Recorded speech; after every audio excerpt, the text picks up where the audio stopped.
रहने, जिनका कभी मोक्ष होना ही नहीं है, तो ऐसे जीव भी कभी-कभी उस कैटेगरी से थोड़ा में माने जाते हैं।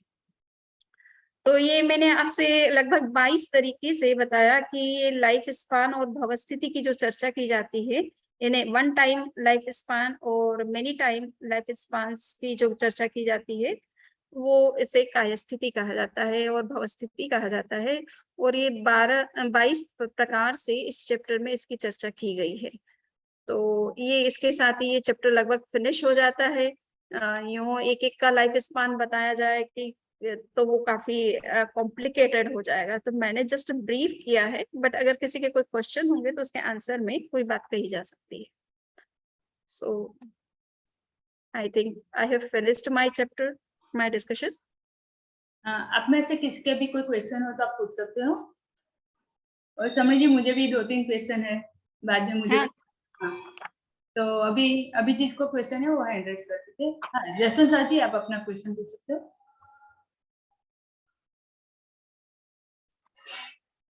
Jaswant sir, Jaswant sir. Hello. हाँ सर। हाँ, बोलिए।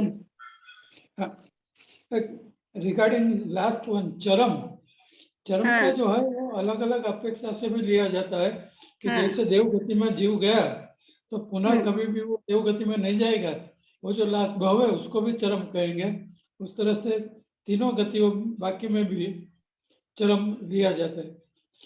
कोई जीव भविष्य में बाद में नरक में जाने वाला ही नहीं है, तो वो जो लास्ट का चरम बोला जाएगा नरक गति की अपेक्षा से। इस तरह से भी चरम लिया जाता है। That is my understanding. हाँ, जसवंत सर जी, तभी समरी जी ने बताया ना, ये अंतिम, उसका मीनिंग यही है कि अंतिम, तो अंतिम बार देवगति में वही है ना समरी जी? हाँ, मतलब ये जसवंत जी का कहना है कि वो भी एक दृष्टि से चरम माना जा सकता है। पर्टिकुलर देव दृष्टि से मान लीजिए कि वो देवता के रूप में अंतिम बार जन्म ले रहा है, उसके बाद वापस पुनः देव बनना नहीं है, तो वो देव दृष्टि से चरम कहा जा सकता है। इसी तरह से नरक में जो जन्म लेने वाले जीव हैं, अगर वो वापस पुनः नरक में जन्म नहीं लेंगे, तो ये उनका लास्ट बर्थ है वहाँ उस पर्टिकुलर फॉर्म में। इसी तरह से मनुष्य के रूप में, कि वो मनुष्य के रूप में है और वापस मनुष्य रूप में जन्म लेना नहीं है, तो वो चरम कहलाते हैं। तो वो मोक्ष ही जाने वाले जीव होंगे मोस्टली। तो इस तरह से चरम की अलग-अलग दृष्टि से भी व्याख्या कर सकते हैं। इसलिए जसवंत जी ने कहा वो ठीक है। ज्यादातर चरम का जब किया जाता है तो मोस्टली उस अर्थ में कि जो मनुष्य अंतिम जिनका बर्थ है, उसके बाद उनका मोक्ष ही होना, ये उनका लास्ट लाइफ है। सो वो चरम कहलाते हैं। जसवंत सर, और कोई क्वेश्चन है आपका? नहीं, इट्स ऑल। समझ जी, वंदा में यस। कचहरा साहब, आप पूछ सकते हैं। समझ जी, आपने अभी बताया था हम्म। कि सभी जीवों में असंख्यात जन्म की बात आपने बताई, और जो वनस्पति का है उसका अनंत बताया आपने। बिल्कुल। तो मेरा ऐसा समझना है कि वनस्पति काय में निगोदिया जीव भी आ जाते हैं, उनको भी हाँ, वनस्पति की श्रेणी में बिल्कुल ले, वो भी है। तो इसलिए वो अनंत होते हैं। वो निगोदिया की तरह से उनके काफी भव हो जाते हैं, हाँ, इसको मिला करके अनंत होते हैं, ऐसा सही है। मेरा जी। वो भी है। और कहा जाता है कि आप निगोद से बाहर निकलने के बाद भी वापस जीव निगोद में जा सकता है। जी और फिर अनंत उस रिपीटेडली इस तरह से फिर वापस इस बादर बन के फिर निगोद में जा सकता है। तो ऐसे करके भी उसका अनंत काल हो जाता है। केवल जस्ट निगोदिया जीव का ही अनंत काल होता है ऐसा नहीं है। पंचेंद्रिय प्राणी भी वापस निगोद बन सकता है ना? जी सो शास्त्र तो कहता है कि 14 पूर्वधर भी नरक और निगोद में चले जाते हैं। यानी इतने बड़े स्कॉलर बनने के बाद भी वो निगोद की स्थिति में जा सकते हैं। तो इस आधार पर ये है कि वनस्पति के जीव बादर बन करके भी फिर वापस सूक्ष्म में चले जाते हैं और निगोद की अवस्था में चले जाते हैं और अनंत काल फिर उनका बीत जाता है इस तरह से। जी ठीक है। हाँ कचहरा साहब, और कोई क्वेश्चन आपका? नहीं, बस ठीक है। भंडारी साहब, आप अपना क्वेश्चन पूछ सकते हो। भंडारी साहब, आपकी आवाज म्यूट है आप। अनम्यूट कीजिए। हाँ, मुझे पूछना था कि ये निगोदिया जीव भी एक इंद्रिय माने जाते हैं? हाँ, एक इंद्रिय होते हैं। तो मेरा निवेदन आपसे था, एक लेक्चर आप निगोदिया जीव पे दे देना, मेरे तो कंसेप्ट क्लियर नहीं है निगोदिया के बारे में। ओके। तो अगर आप थोड़ा इस पे प्रकाश डालें तो अच्छा रहेगा, क्योंकि निगोदिया से फिर वनस्पति बनती है, राइट?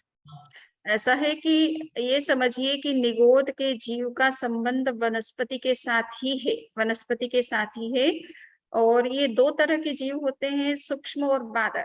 सूक्ष्म तो आपके आसपास में है परंतु आपको दिखाई नहीं दे रहे, और बादर जो है आप काई के रूप में, प्याज, आलू, लहसुन, ये जितने भी रूट वेजिटेबल्स है इसके रूप में आप इनको देखते भी हो। तो ये बादर निगोद कहलाते हैं, एक इंद्रिय जीव हैं और निगोद के जीव कहलाते हैं, किंतु ये बादर की कैटेगरी में आते हैं। सो ये अच्छा, जितने भी प्रकार की एक तालाब में काई वगैरह आती है, हाँ, फफूंदी आती है जितनी भी आपकी, और वो रूट वेजिटेबल्स है, ये सब बादर निगोद के कैटेगरी में लिए जाते हैं। इनको साधारण वनस्पति भी कहते हैं और बादर निगोद भी कहते हैं। और जो सूक्ष्म निगोद है वो भी साधारण वनस्पति ही होती है। तो इसलिए कहा जाता है कि निगोद का संबंध केवल वनस्पति के साथ है। पृथ्वी के भी जीव सूक्ष्म के रूप में आपके आसपास में है, बट आपको नहीं दिखाई दे रहे। पानी के भी दिखाई नहीं दे रहे, वायु के भी और अग्नि के भी सूक्ष्म जीव हैं जो कि आपको दिखाई नहीं दे रहे, बट उनको निगोद नहीं कहकर के उनको सूक्ष्म जीव कहा जाता है, उनको सटल लिविंग बीइंग्स कहा जाता है। निगोद संज्ञा केवल वनस्पति के जीवों की है, जो कि सूक्ष्म और बादर दोनों रूपों में आप मिलते हैं। अच्छा, ठीक है। कीर्ति आभार पड़िया जी, आपका। सर कीर्ति पड़िया जी, सर आप अपना माइक अनम्यूट करें और अपना क्वेश्चन पूछिए।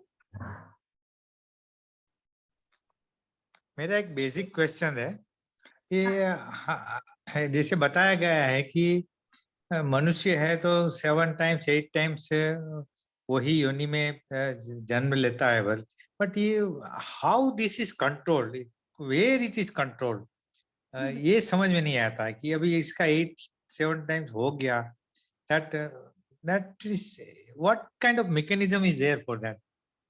Any narration is there about that? तो ऐसा है कि वो पहली बात तो ये है कि मनुष्य होने की क्या योग्यता है, उसका भी एक क्राइटेरिया मोटा मोटी फिक्स किया हुआ है कि जिस मनुष्य में सरलता होती है, करुणा होती है, और विनय भाव होता है। तो मतलब कहने का मतलब है जो जिसका लाइफ बड़ा सिंपल है, ऑनेस्ट है, और ज्यादा बहुत बड़े धर्म की बातें नहीं करता है या तपस्या त्याग वगैरह बहुत ज्यादा कुछ नहीं करता है, बट सिंपल लिविंग है, ऑनेस्टी का लाइफ है, so he can repeat again and again as a human being. तो और फिर बाद में 8 भावों के बाद में कहीं या तो वो कुछ स्पेशल ऐसा एफर्ट करता है कि या तो वो लिबरेट हो जाता है। तो कहा जाता है कि भगवान महावीर और गौतम स्वामी 8 जन्मों से एक दूसरे के साथ चल रहे थे, 8 जन्मों से। इसी तरह से अरिष्टनेमी और राजुल, उनकी जो पत्नी थी उस जन्म की, वो 8 भावों से 8 जन्मों से एक दूसरे के साथ चल रहे थे। भगवान ऋषभ और उनके पुत्र उनके जो प्रपौत्र थे वो श्रेयांश, तो वो श्रेयांश उस लास्ट लाइफ में प्रपौत्र बने, किंतु उससे पहले 8 या 10 जन्मों से उनकी पत्नी के रूप में जन्म लेते रहे थे। सो ये डिपेंड करता है कि सामने वाला 8वें भाव में किस तरह का एफर्ट करता है, किस तरह का लाइफ जीता है, तो वो उसका लाइफ फॉर्म अपने आप फिर चेंज हो जाता है। वो या तो कुछ स्पेशल ऐसा स्पिरिचुअल एफर्ट करता है कि वो लिबरेट हो जाता है, या फिर वो किसी और फॉर्म ऑफ लाइफ में चला जाता है।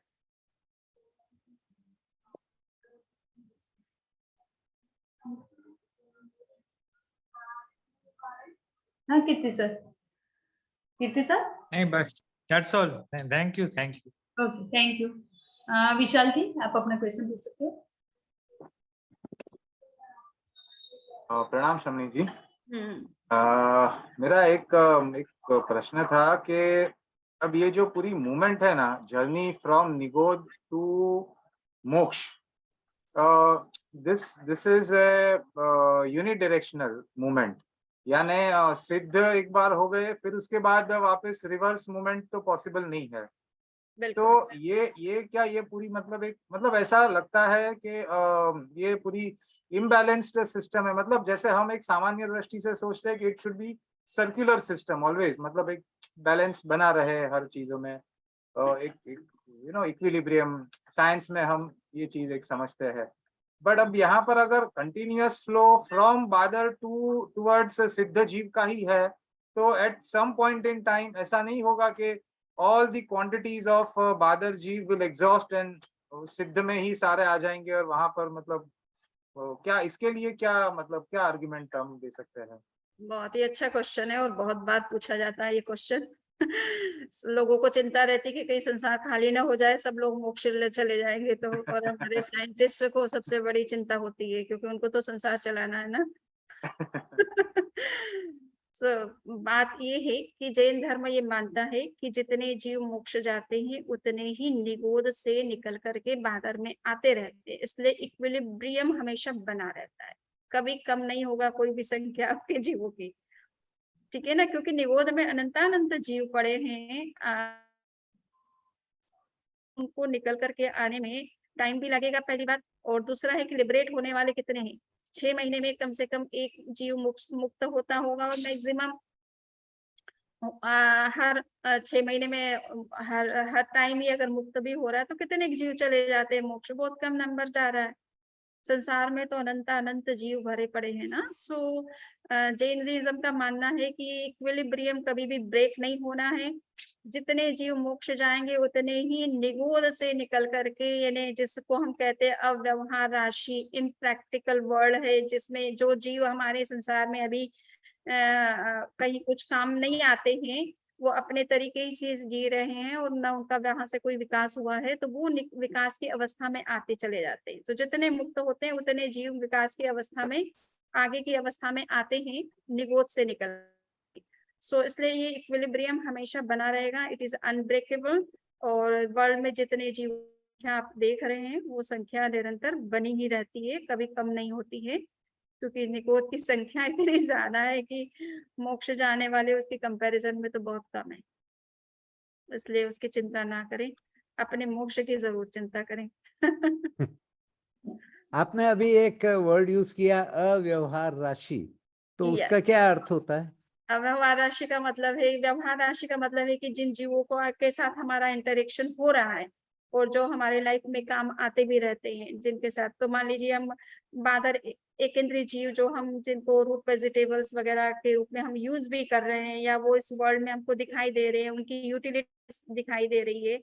बट जो अव्यवहार राशि के जीव होते हैं वो एग्जिस्ट जरूर कर रहे हैं, बट उनका इस प्रैक्टिकल वर्ल्ड के साथ में डायरेक्ट कोई भी इंटरेक्शन नहीं होता है। वो अपने तरीके से जीते हैं, नेचर के रूल्स के अनुसार जीते हैं। तो मैंने आपसे बताया कि आपके कमरे के अंदर भी ऐसे अनंत अनंत जीव भरे पड़े हैं, बट आप उसको देख ही नहीं पा रहे हैं, आप उनको जान भी नहीं पा रहे हैं, उनका क्या यूज है ये आपको पता ही नहीं है। They are just living according to the laws of nature. तो वो सब सूक्ष्म ही होते हैं? वो सब सूक्ष्म ही होते हैं। और बादर में भी मान लीजिए किसी की बॉडी बहुत ही सूक्ष्म है, जो कुंथु की कैटेगरी के होते हैं, वो भी दिखने में बड़े कठिन होते हैं, बट ऊपर भी दिखाई देते हैं। सूक्ष्म तो आपको दिखते भी नहीं है आंखों से। तो ये जो एक और एक- निगोदिया जीव तो सूक्ष्म और बादर दोनों होते हैं? ये दोनों होते हैं। तो सूक्ष्म आपके कमरे में बहुत सारे भरे हैं, निगोद के जीव भी भरे हैं, बट वो आपको नहीं दिख रहे हैं। बादर तो आप देख ही पाते हो, काई के रूप में, रूट वेजिटेबल्स के रूप में देखते ही हो। जी, ओके। समझ जी, एक और एक सवाल है मेरा। हम्म। आपने बताया था कि जो निगोद जीव है उसका संबंध वनस्पति का जीव से है, बिल्कुल। बराबर। तो मतलब पृथ्वी काई, अग्नि काई या वायु काई के जीव में निगोद कभी भी नहीं होते, नहीं इसका मतलब ये हुआ? नहीं, हाँ ये बिल्कुल सही है। निगोद के जीव हमेशा साधारण वनस्पति के जीव कहे जाते हैं, ठीक है ना। और साधारण वनस्पति एक वनस्पति की कैटेगरी है, क्लियर। सो और Okay. पृथ्वी पानी अग्नि वायु जो है ये निगोद में तो जीव अनंत काल तक रह सकता है। पृथ्वी पानी अग्नि वायु के जीव अनंत काल तक उस स्थिति में नहीं रहते, उनका लाइफ स्पान असंख्यात काल का ही है, अनंत काल का नहीं है, जबकि निगोद के जीवों का काल अनंत काल भी है। समझ में आया ना? तो इस दृष्टि से भी देखा जाए तो निगोद का संबंध वनस्पति के साथ ही है। वनस्पति ही एक अनंत काल तक उसी फॉर्म में रह सकती है, बाकी सब नहीं रह सकते उसी उसके जीव मतलब वनस्पति के जीव ही रिपीटेडली वनस्पति में अनंत काल तक जी आ सकते हैं, जन्म ले सकते हैं। बाकी सब असंख्यात काल से ज्यादा नहीं उस फॉर्म में जा सकते हैं, उनको ट्रांसेंड करना पड़ता है, दूसरा कोई लाइफ फॉर्म में जाना पड़ता है। तो तो ये मतलब जो जल शुरुआत होती है, जलवायु वगैरह बादर है या सूक्ष्म है? जलवायु, जल और वायु और पृथ्वी हाँ, का एक जीव है, जो आपको तो जो आपके बादर हैं।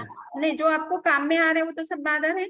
जो आपके काम में आते हैं वो सारे व्यवहार राशि के जीव हैं, जिनको आप यूज करते हो, जिनको आप देख सकते हो अपने इंद्रियों से, जिनका कोई ना कोई प्रयोग करते रहते हो। सो वो सब तो व्यवहार राशि के जीव है। अव्यवहार राशि के जीव तो आपको दिखाई भी नहीं देते और आप किसी तरह से उसको यूज में भी नहीं ले सकते, वो आपके केज से बाहर ही है, पकड़ से बाहर है। जी। मतलब अगर बादर, अरे सॉरी, ये निगोद जीव की जो जर्नी स्टार्ट होती है वो हाँ। वनस्पति से शुरुआत होती है। फ्रॉम वनस्पति टू मे बी पृथ्वी, अग्नि, या जो भी आगे की जो गति है, जो भी। ऐसा है ना कि तो जो जीव निगोद में है उनकी बात करिए, सभी हाँ, जीव निगोद की अवस्था में नहीं होते, ये भी आपको ध्यान रखिए। स्थानांक सूत्र में ये कहा गया है कि सृष्टि में त्रस और स्थावर हमेशा से है।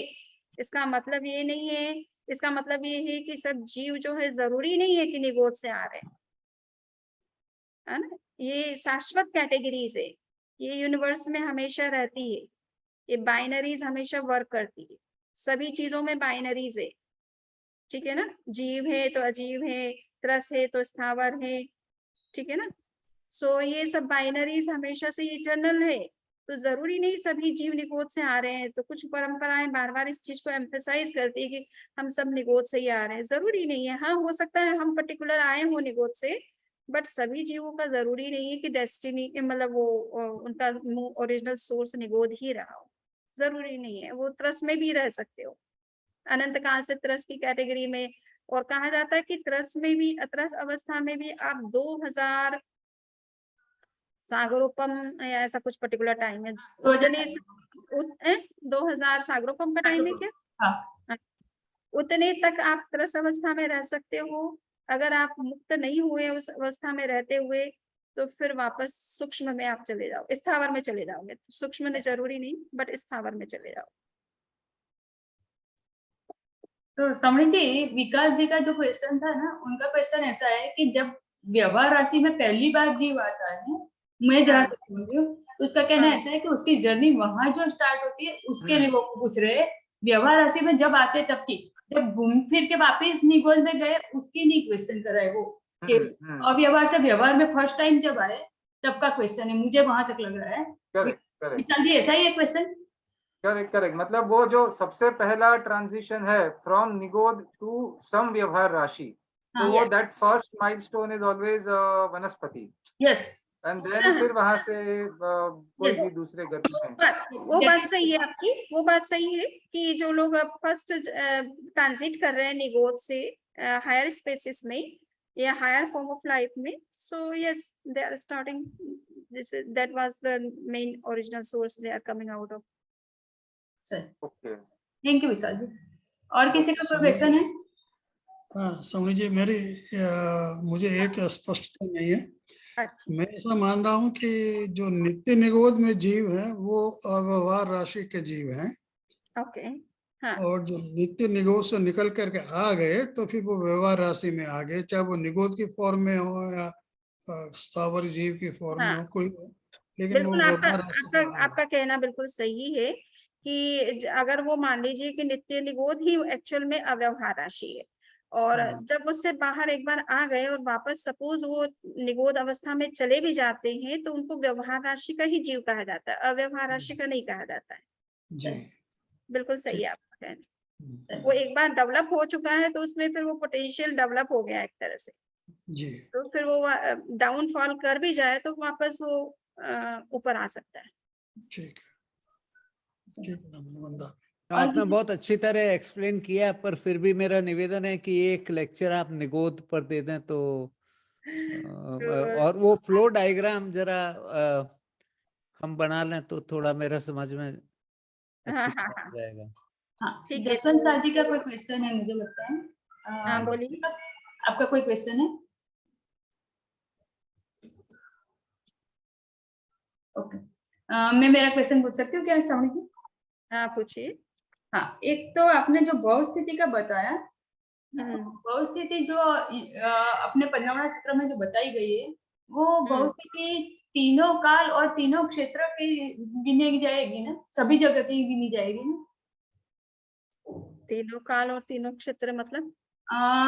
जैसे मनुष्य का बता दिया कि चलो इतने पूर्व या इतना जो भी, तो यहाँ पे तो मनुष्य जो दिख पड़ते हैं अपने को, तो उनका तो अभी का जो काल है, इसके हिसाब से ये जो अभी काल चल रहा है इसके हिसाब से तो अपने 100-120 हार्डली देख सकते हैं। पर जैसे ऋषभदेव भगवान यहाँ पे ही थे भरत क्षेत्र में, तो उस टाइम की उनकी भाव स्थिति बहुत लंबी थी, तो जो दी गई है भाव स्थिति तो पूरी मतलब सभी काल और सभी क्षेत्रों को मतलब इंक्लूड करके बताई गई। यस बिल्कुल सही है। जो भी ये आगमों में जो बातें की जाती है वो जनरलाइजेशन है एक प्रकार से, और उसमें तीनों कालों और सभी जगह के जितने भी जीव हैं उन सबको काउंट कर, उनका सबका ध्यान में रख करके लाइफ मैक्सिमम या मिनिमम लाइफ स्पान बताई जाती है। जरूरी नहीं कि वर्तमान में 1 करोड़ पूर्व से अधिक का आयुष्य किसी मनुष्य का नहीं होता है, परंतु हाँ यौगलिक के समय में जो है उनका आयुष्य इतना लंबा मनुष्य का था, या 3 पल्योपम का भी आयुष्य था, तो वो उस समय के समय को ध्यान में उस टाइम को ध्यान में रख करके भी तो जो भी आगमों में कहा जाता है वो सभी तरह के तीनों कालों के मनुष्यों को और सभी जगह के मनुष्य को ध्यान में रख करके ही वो मेजरमेंट फिक्स किए जाते हैं, जो भी लाइफ जैसे अभी स्पान। किसी का महाविद्य में इतनी लाइफ स्पान हो सकती है, अभी भरत इरावत में नहीं, पर महाविद्य में हो सकती है ऐसा। हाँ हाँ, तो वो सभी को काउंट किया जाता है, सभी को, यहाँ पे ये पर्टिकुलर को ध्यान में रख करके नहीं होता है। और दूसरा एक क्वेश्चन था कि ये जो हम होमोसेक्सुअल की बात करते हैं, तो होमोसेक्सुअल का कहीं मुझे अभी तक शास्त्र में पढ़ने को नहीं मिला है, जिसको हम समलैंगिक हिंदी में कहते हैं। तो सेक्स को लिंग के साथ हम जोड़ेंगे या सेक्स को वेद के साथ जोड़ेंगे? क्योंकि वेदना जो होती है वो अलग होती है और सेक्स अलग होता है, फिजिकल ऑर्गन अलग होते हैं, फिजिकल सिस्टम जिसको जो मिले वो। तो हम ये जो है वेद, उसको हम किस तरह से समझेंगे? वेद का मतलब है आपके अंदर की सेक्सुअल डिजायर। डिजायर ना? हाँ, डिजायर आप स्त्री के अंदर जो है पुरुष के प्रति आकर्षण होता है, पुरुष का स्त्री के प्रति होता है, पर स्त्री का स्त्री के प्रति भी हो सकता है, पुरुष का पुरुष के प्रति भी हो सकता है। सो उसमें उसमें दोनों तरह के सेक्स हैं, इसका मतलब है कि ये वो पर्टिकुलरली मैंने इसलिए पूछा। हाँ वो पुल्लिंग भी है और स्त्रीलिंग भी है एक तरह से देखा जाए तो। सही, तो ये मैंने दोनों पर्टिकुलरली, हाँ बताइए, समझ ही बता दीजिए आप। सही है, तो दोनों तरह का मतलब वो एक व्यक्ति के अंदर तीनों तरह के सेक्सुअल डिजायर्स हो सकती है ना, तो वो तीनों उसमें तीनों तरह के एक तरह से वो पाया जाता है। वेद की दृष्टि से वो तीनों ही है, स्त्री भी है, पुरुष भी है और नपुंसक भी है। हाँ, ऐसा। क्योंकि साइंस में जब हम देखते हैं ना, तो हार्मोनल इम्बैलेंस की वजह से ये सब चीजें होती रहती है, तो उसको एक अलग तरीके से हमें देखना पड़ेगा, इसलिए मैंने एक पूछा। और दूसरा ये क्वेश्चन इसलिए भी पूछा गया कि हम जो दिगंबर परंपरा की अगर बात कर ले, तो वो लोग मानते हैं कि स्त्री वेद को या स्त्री लिंग को मतलब मुक्त होने का, तो वो मेरा अभी भी समझ में नहीं आ रहा है, इसलिए ये दोनों चीज को इकट्ठा मैं समझना ट्राई कर रही थी, इसलिए। वो अब वो जो है वो कहते कि स्त्री लिंग और स्त्री वेद दो चीजें है ना, कि स्त्री के हाँ, अंदर जो एक पुरुष के प्रति आकर्षण होता है, उसको स्त्री वेद कहा गया सपोज। सो तो इस तरह का जो विकार भाव जब तक है तब तक तो मोक्ष किसी का भी नहीं होना है, ना तो पुरुष का होना ना स्त्री का होना, किसी का भी नहीं। तभी मैं ये क्वेश्चन कर रही हूँ।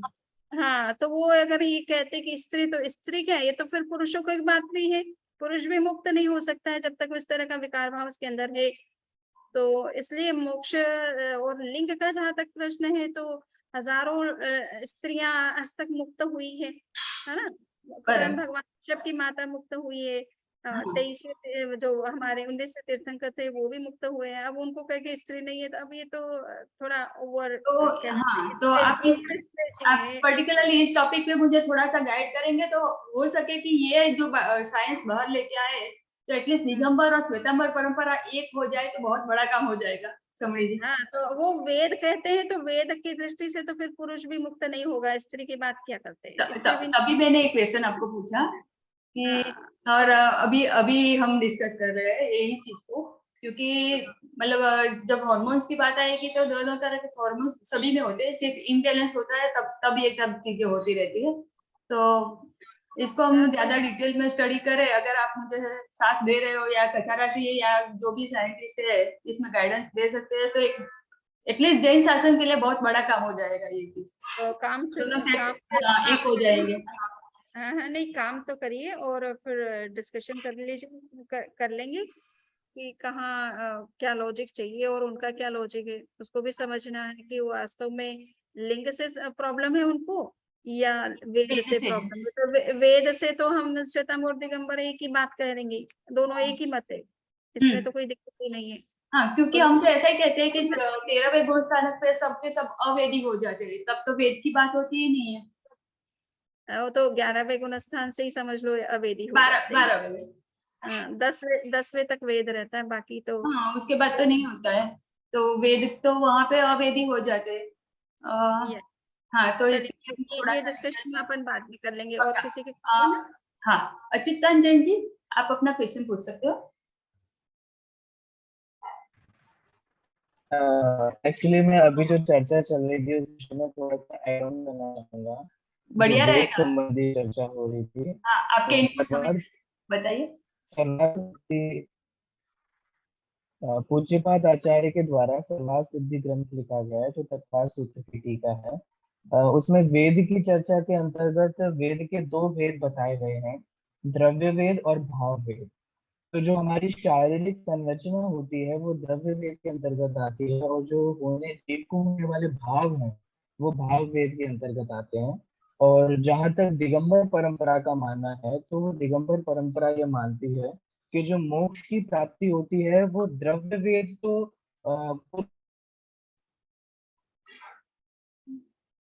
अच्युतकांत जी निकल गए, मुझे लगता है वापिस अगर जुड़े रहे तो उनका कुछ समझ नहीं आया। तो किसी को उनका क्लैरिफिकेशन समझ में आया तो, या समझिए अगर आपको भी समझ में आया तो आप उसका बता सकते हो डिटेल में। देखिए उनकी उनकी बात उनके शास्त्र से अपने को पहले जाननी होगी अच्छी तरह से कि वो क्या कहना चाहते हैं और कहाँ पॉइंट ऑफ डिफरेंस है ना। ओके ओके, हाँ अच्युतकांत जी जुड़ गए वापिस। हाँ अच्युतकांत जी अपना क्वेश्चन कंप्लीट करो। आई एम सॉरी वो नेटवर्क इशू के कारण डिस्कनेक्ट हो गया था। You can continue. जी श्योर। तो मैं ये कह रहा था जो दिगंबर परंपरा ये मानती है जो किसी भी जीव को मोक्ष की प्राप्ति होती है तो उसका जो शारीरिक संरचना के अनुसार द्रव्य वेद द्रव्य पुरुष लिंग का होना अनिवार्य है। जैसे और भाव वेद के साथ ऐसा कोई नियम नहीं है। जैसे 24 तीर्थंकरों के अंतर्गत भी जो मल्लिनाथ तीर्थंकर है तो मल्लिनाथ तीर्थंकर के साथ भी शास्त्र अनुसार कथन आता है कि बाह्य में तो द्रव्य लिंग पुरुष वेद ही था परंतु अंतरंग में जो उनका भाव लिंग था वह स्त्री वेद था। तो ये जिसके कारण श्वेतांबर परंपरा उनको माने एक तरीके से दिगंबर परंपरा भाव वेद के रूप में लिंग मानती है और श्वेतांबर परंपरा में हमें उनका स्त्री रूप भी देखने को मिलता है। और गुणस्थान के संबंध में एक छोटी सी बात और ऐड ऑन करना चाहूंगा। गुणस्थान में 9वें गुणस्थान के अंदर संपूर्ण कषाय और 9 कषायों का मात्र सूक्ष्म लोग को छोड़कर, क्योंकि 10वें गुणस्थान का नाम सूक्ष्म संप्रदाय है तो उसमें सूक्ष्म लोग मात्र शेष रहता है। शेष कषाय जो है वेद संबंधी भी वो 9वें गुणस्थान में ही 9वें गुणस्थान के अंतिम समय में ही वे उपशम अथवा क्षय को प्राप्त हो जाते हैं। तो अच्युतकांत जी उसके ये आपने जो बताया ना वो मैं भी सोच रही थी, पर अभी तो ऐसा सीन है कि लोग अपना सेक्स चेंज करवा लेते हैं, फिजिकल चेंज करवाते हैं, तो क्या फिजिकल चेंज करवाने से उसकी एलिजिबिलिटी बन जाएगी क्या? मैं वहां पे जाके रुकी थी इसलिए मैं कोई काउंटर नहीं कर रही हूँ, पर मैं भी ये सोच के आपको पूछ रही हूँ, क्योंकि ये इसके बारे में मैं काफी सोच रही थी, इसलिए पूछ रही हूँ। अच्युत जी।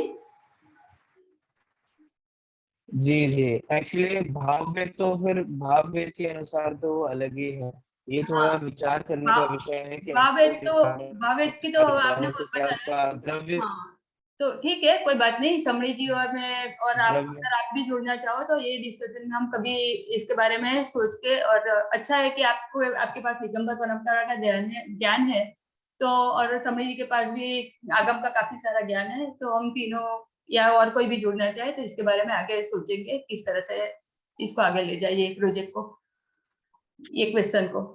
हाँ समरी जी, चलिए, जी सही है। ठीक है। वो अच्युत ने वो बात सही कही है कि वो जो वेद है वो 9वें गुणस्थान के एंड में खत्म हो जाते हैं सारे, ठीक है ना, और सूक्ष्म लोक ही बाकी रहता है 10वें गुणस्थान में। ये बिल्कुल सही बात है।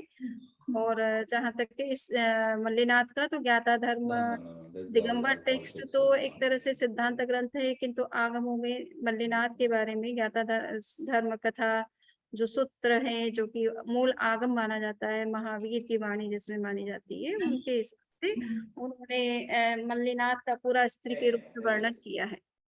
और उनमें जो है वो वज्रशव नाराज संघनन भी माना है। और मूर्ति भी जब कभी मल्लिनाथ की प्राचीनतम मूर्ति मिलती है तो वो स्त्री की ही मिलती है।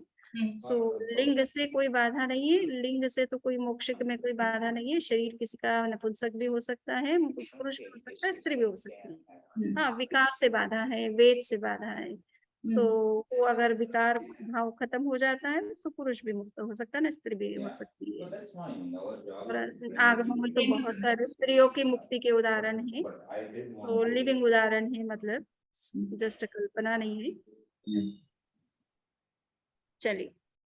हाँ, तो मुझे जो समझ में आया है कि ये फिजिकल कोई इम्पोर्टेंस नहीं है, फिजिकल हाँ, बॉडी, ये फिजिकल, भाव जो है वो इम्पोर्टेंट है। हाँ वो इम्पोर्टेंट है। जी और बॉडी में इतना सा है कि मनुष्य का शरीर तो होना ही चाहिए, और साथ साथ में अगर वज्र ऋषभ नारद संघनन जो हो तो उससे मुक्ति होना संभव होता है, क्योंकि केवल ज्ञान जैसा बड़ा ज्ञान और मोक्ष प्राप्ति का जो एफर्ट है वो मजबूत शरीर, उसके लिए शरीर भी इतना स्ट्रॉन्ग होना जरूरी है। तो इस वजह से वज्र ऋषभ नाराज संघनन माना जाता है ना, हड्डियों का जो स्ट्रक्चर है वो इतना स्ट्रॉन्ग होना चाहिए, और मनुष्य रूप में ही मुक्ति हो सकती है, अन्य किसी फॉर्म ऑफ लाइफ में नहीं।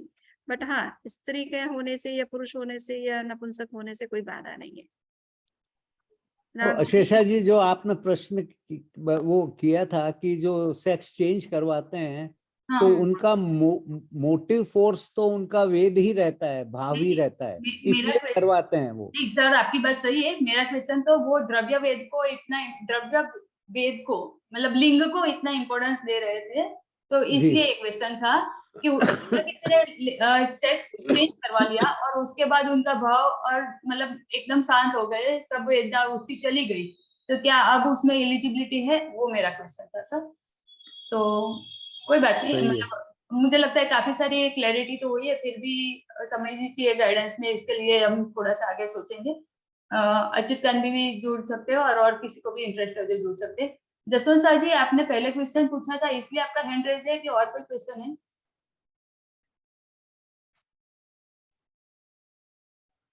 जसवंत साह जी? कुछ नहीं।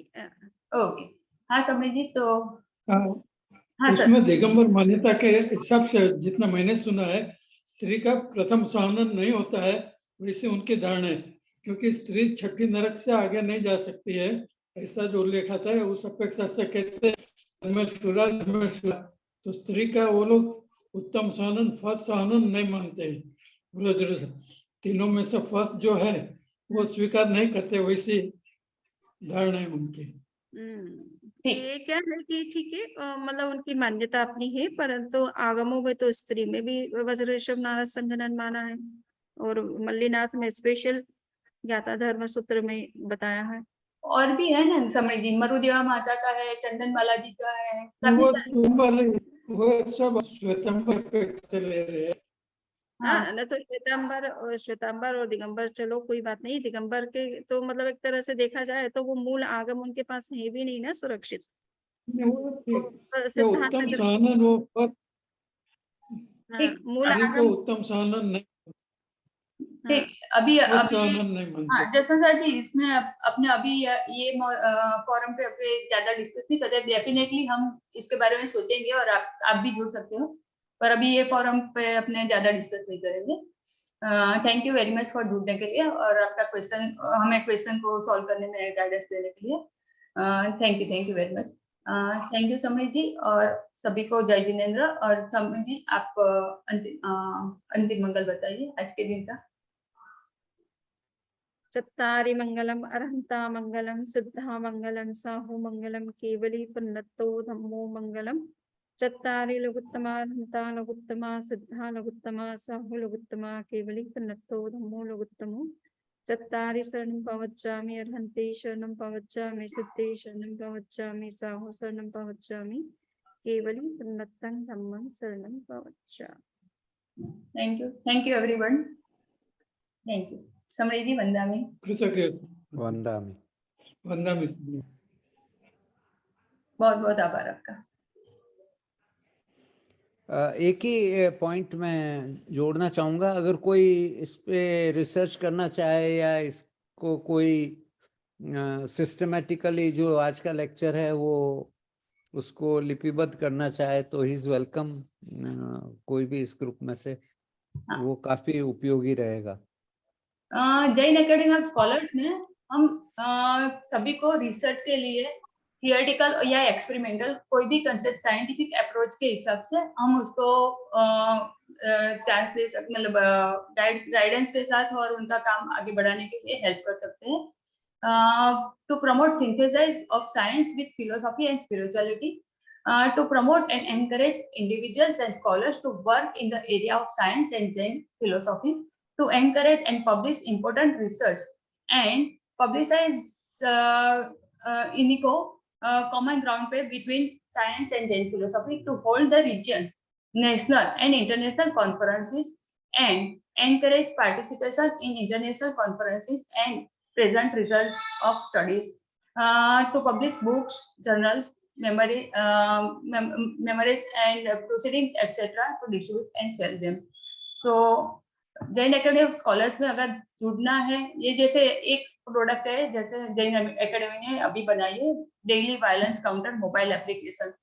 तो जो भंडारी साहब का मतलब काफी बड़ा सपना था और जो अभी साकार हो रहा है, हमने लॉन्च भी कर दिया है। तो इस तरह की कोई भी आपकी एक्टिविटी है जिसको आप प्रमोट करना चाहते हो या उसमें रिसर्च करके अगर डिटेल में जाना चाहते हो, तो डेफिनेटली आप हमसे जुड़े रहे और हमें कांटेक्ट कीजिए, जिसके लिए हमारी ईमेल आईडी रहेगी jainacademyofscholars@gmail.com, और या तो आप मुझे भी कांटेक्ट कर सकते हो asesa68@gmail.com। Thank you very much. हाँ सर, आपको अगर कुछ बताना है तो आप बता सकते हो। नहीं, काफी अच्छा रहा आज का व्याख्यान, और मैं सबकी ओर से समनी जी का पुनः आभार व्यक्त करता हूँ। आप इसी तरह हमको हमारा ज्ञान वर्धन करते रहें तो अच्छा रहेगा। ठीक है, ओके, वंदामि। आप बराबर इतने लंबी सीरीज लेक्चर की आपने स्टार्ट करवा रखी है। सो करीबन अभी 20-25 के अराउंड लेक्चर हो चुके हैं इस सीरीज के अंदर। नहीं, हम नोट्स बना रहे थे पर उसमें थोड़ा पिछड़ गए कुछ कारणों से, अभी वापस शुरू कर रहे हैं उसको। तो नोट्स जब बन जाएंगे तो हम आपको सबमिट करेंगे। और कुछ क्वेश्चन बहुत से आ रहे हैं, एक्चुअली लिखने बैठते हैं तो काफी दिक्कतें आती हैं।